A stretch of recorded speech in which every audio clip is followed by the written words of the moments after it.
Harbin. Hi everybody, it's Mrs. Harbin.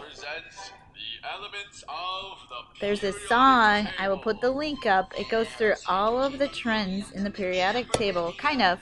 So I'll put that up, a link. What we're getting at today are these different trends in the periodic table that you'll have to know. So please read chapter 11. There's only 2 pages there and about a page and a half there. So you're going to learn some stuff, all right? So I'm going to pause that and we'll go on. Okay, so what are you going to learn about? Atomic size, which is the radius of an atom. We're not talking about mass here. We're talking about the radius of an atom. So what's a radius? Well, from the center to the outermost electron, but you can't really measure that directly. So if you have 2 atoms that are the same kind of atoms bonded together and you know the distance between their radius, then half of that, the distance between their nuclei, then half of that is the radius. So how does atomic size work on the periodic table? Well, here is a picture. I want you to take a mental picture of this, okay? And I want you to notice atoms get smaller going across the periodic table. Here's why. As they go across the periodic table, electrons are being added to the same energy level. So this is the second energy level. Electrons are being added to the second energy level, and the nucleus gets stronger. So nuclear pool increases. Why? More protons. Nuclear pool increases because more protons. More protons. So electrons get pulled in closer. Pulled in closer. All right. So that's why atoms get smaller going across. So what happens to atomic radius going across? The periodic trend is from left to right, atoms get smaller. What about in a group? Well, in a group, what happens? Well, look, they get bigger, not better, bigger, okay? Atoms get bigger going down. Why? Because look, we're going into a new shell. So 4th shell, 5th shell, 6th shell, all right? Because the electrons are further from the nucleus, okay? The outer electrons are further from the nucleus, and then you have all of those inner or core electrons. So if you go from period 4 to period 5, the atoms get bigger because the electrons are in a higher energy level, and the outer electrons can't really feel the pull of the nucleus because of all the inner electrons that shield the nucleus from being able to pull on the outer electrons. So as you go down a family, the electrons are farther from the nucleus because they're in a higher energy level. So the atoms get bigger. All right, if you memorize and understand this trend, all the other trends can be explained. So this is the one to get. Get it. All right, next. Here's a picture of just the group A elements. These represent, remember, 1A, 2A. The pattern is very clear for the representative group elements. Lithium through neon gets smaller. Sodium through argon gets smaller. Potassium through krypton gets smaller. So, and then as you go down a group, the atoms get bigger. Okay, alkali metals, bigger going down. So, we can explain different trends. Here's one thing you have to know. Electronegativity. What's its definition? The definition of electronegativity is the ability of an atom to attract electrons in a bond. So, one atom wants to attract the electrons from another atom. The stronger the atom, so let's pretend this is atom. Hi, I'm an atom, so am I. I want to pull the electrons you have in close to me, okay? So if you can do that strongly, that's an electronegative element, okay? Fluorine is a what's up, meaning fluorine is the all that and a lot more for electronegativity. Fluorine is the most electronegative element on the periodic table. Francium is the least electronegative element on the periodic table. So let's talk about why. Fluorine is small, all right? If you look at a periodic table, fluorine is over here, small, okay? And it's attractive because it's got a lot of protons in its nucleus compared to the other elements in its period. And it is able, because it's small, it's able to attract electrons from another element towards its nucleus. Okay, so fluorine is the most electronegative because it's a small atom with a nucleus that can pull electrons close because it's a small atom. All right, so I can now explain this trend in terms of atomic size. And so the atomic size is small, and the fact that elements on the right side of the periodic table have more protons than the left side means they have more electronegativity. Okay. What does that mean about francium? Well, francium is at the bottom of the alkali earth metals. All right. So francium is too big to attract electrons towards its nucleus. So francium is not very electronegative. Okay, another trend, ionization energy. So what is ionization energy? Here's the definition. Look at that word ion. So the ionization energy is the amount of energy needed to remove an outer electron from an atom, or any electron, but we'll start with the first outer electron. Okay, look, it's sodium. Sodium has 11 protons and 11 electrons when it's an atom. If you take one of sodium's electrons away, the outermost electron, then it turns into a sodium ion, and it's a cation, because remember, sodium's a loser, so pulling off one outer electron for sodium takes that much energy. That's the ionization energy, the amount of energy it takes to take that one electron away. Okay, so what is the trend? Well, let's talk about a group first. So we're going up and down on the periodic table.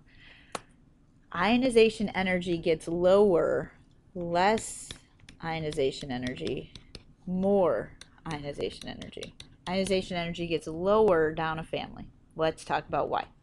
So you got these big old monster elements down here and these smaller ones up there. If you try to take something away from a big atom, okay, then it's easier to take it away because the nucleus is so far away from that electron that the nucleus isn't holding tightly to that electron. The electron can be removed easily. Okay, so it's easier to remove electrons from larger atoms since their outer electrons are farther from the nucleus and are shielded from the pull of the nucleus by the colored electrons. So big atoms, low ionization energy. So the group trend, lowest ionization energy at the bottom. Let's talk about the periodic trend, so going across the periodic table. Well, let's talk about size of atoms. So ionization energy gets higher going across. So we're going like this, going across the periodic table, okay, in atomic size. So as the atoms get smaller going across, the electrons that are being removed are closer to the nucleus, so it takes more energy to remove them. So as the radius decreases, elements are more able to hold on to their outer electrons because there's more protons in the nucleus, so it takes more energy to remove them. So it's going to take more energy to take an electron from that one than it is from that one. Okay. The valence electrons are in the outermost energy level. They're the furthest from the nucleus. So valence electrons are the easiest to remove. If you're talking about the electrons that are in the nearer the nucleus, or core electrons, those are harder to remove. So do you only take one electron from an atom? No, we can take a bunch. So look, it's magnesium. Magnesium has 12 protons and 12 electrons. So if you try to take one electron from magnesium, it takes 738 kilojoules of energy. What if you try to take another one? Well, the second electron takes 1,450 kilojoules of energy. What if you try to take a third electron from magnesium? Look at that huge difference between this one and this one. That is a huge difference. This is about double. This is huge. What is that all about? Okay. Well, magnesium is in group 2A. It has 2 valence electrons. So taking the first one takes some energy. Removing the second one takes some energy. But you try to take a third electron, you're trying to take a core electron. So this huge difference between second and third ionization energy is because the third electron is a core electron. All right, so the main way atoms differ is by atomic size. Bigger going down, smaller going across. So bigger going down, smaller going across. If you know this trend, you can explain all the other ones. Size. The bigger atoms are less attractive because the outer electrons are so far away from the nucleus. Nuclear attraction. As you go across, more protons means more pull on the nucleus on the electrons. All right, so ionic radius. This is the size of an ion. Cations come from atoms. Neutral atom. Okay, so if you try to make a cation, you got to take an electron away. If you peel something away, it gets smaller. So cations are smaller than their atoms because removing electrons makes things smaller. All right, so how is that different than anions? Well, don't cry. Okay, why? Anions get bigger. What's happening with an anion? So atom, here's an atom. All right, if I make an anion, I add an electron, so it's got extra electrons. More stuff means bigger atoms, okay? Bigger charged particles. Anions get bigger. Why? Because adding electrons increases size of atoms. Size. So something that is neutral, like a snake, if you get another snake head, it gets bigger. That's like an extra electron. Check out how big that is. Okay, creepy. I know. So valence electrons are outermost electrons. I always like to put that line in. So it's periodic. There's 1, 2, 3, 4, 5, 6, 7, 8 valence electrons, and you need to know that trend. Metals and nonmetals react differently. This is why we did that lab. Metals will lose electrons to become positive. Nonmetals gain electrons to become negative when they make ions. So what's going to be more reactive? So we have this divide, right? So here are the metals, getting bigger as you go down. Okay. If these are losing things, what's easier to lose? Francium is the easiest to lose electrons because francium is such a big unattractive loser. Big because it's got the largest atomic radius. Unattractive because that nucleus is kind of buried by the core electrons, and so the outer electrons can't feel the nucleus's pull, so it loses its electrons real easy. Big because atomic size, outer electrons, high energy level. Outer electrons, high energy level. Okay. Unattractive because outer electrons can't feel pull of nucleus.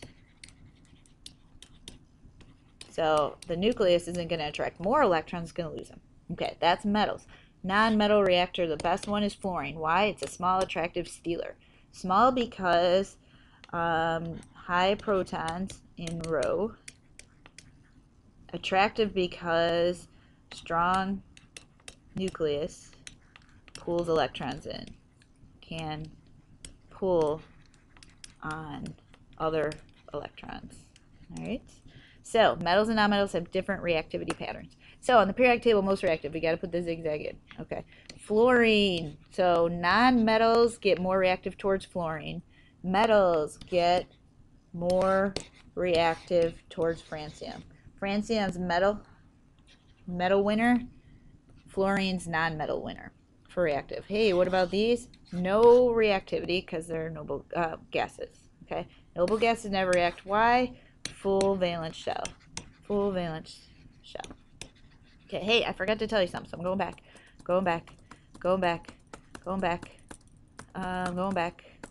Hey, to electronegativity. So you got your periodic table. Which elements on the periodic table won't be electronegative? The noble gases. Why? Because the noble gases don't make bonds. So noble gases don't make bonds, so they can't have electronegativity. Going forward. Hey, it's about time to review. So I'm going to play some. There are group trends, okay, that's up and down. There are periodic trends, okay. Make sure you know atomic size, and then you can explain everything else. Metals are losers, but it's a positive thing. Quiz yourself, quiz me, quiz your lunch table. All right, so what should you look at in the book? These pages and that page, well, 333, 334, okay.